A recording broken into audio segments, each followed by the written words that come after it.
The ancient samurai understood that restlessness is not merely a symptom of modern life, but a fundamental human condition rooted in the disconnect between mind, body, and spirit.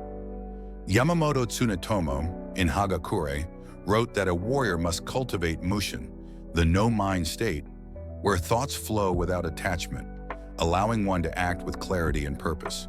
Restlessness arises when we are trapped in endless cycles of thought, chasing desires or fearing outcomes, rather than being fully present in each moment. The samurai remedy was simple yet profound. Immerse yourself completely in whatever you are doing, whether drawing a sword, arranging flowers, or sitting in silence. By aligning action with awareness, the fragmented self becomes whole again. Miyamoto Musashi, the legendary swordsman, emphasized Fudōshin, the immovable mind, a state of unshakable calm amidst chaos. He taught that restlessness stems from an unsettled spirit, one that is perpetually distracted by external ambitions or internal doubts. In the Book of Five Rings, he wrote that mastery is not about conquering others, but mastering oneself.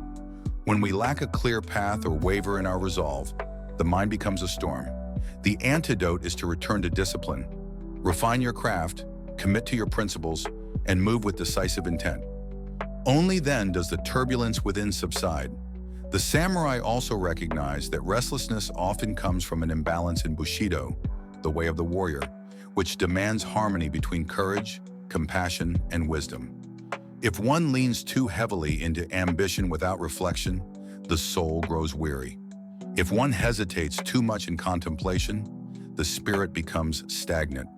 Restlessness, then, is the body's signal that something is out of alignment. To restore equilibrium, one must engage in seishin tanren, spiritual forging, through meditation, martial practice, or artistic pursuit. By tempering the mind like a blade, we shed distractions and return to our essence. Another profound insight comes from Dakuan Soho, the Zen master who advised samurai on the art of presence.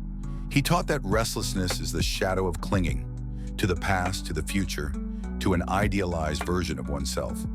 In The Unfettered Mind, he wrote, "When the mind stops moving, it becomes trapped." True freedom lies in fluidity, like water adapting to its vessel without resistance. When we fixate on what we lack or what we've lost, we fracture our sense of wholeness. The solution is not to seek more, but to release, to let go of the mental burdens that weigh down the spirit. Only in emptiness can we find fullness. Ultimately, the samurai wisdom teaches that restlessness is not an enemy, but a teacher. It calls us back to the present, to the discipline of focus, and to the cultivation of an unwavering spirit. The modern world, with its endless distractions, only amplifies what has always been a human struggle: the search for meaning amidst impermanence. By embracing the samurai's way through mindful action, disciplined practice, and spiritual alignment, we reclaim the stillness within. As the old masters knew, wholeness is not found in the absence of chaos, but in the mastery of it. When the mind is clear, the body poised, and the spirit resolved, restlessness dissolves into purpose.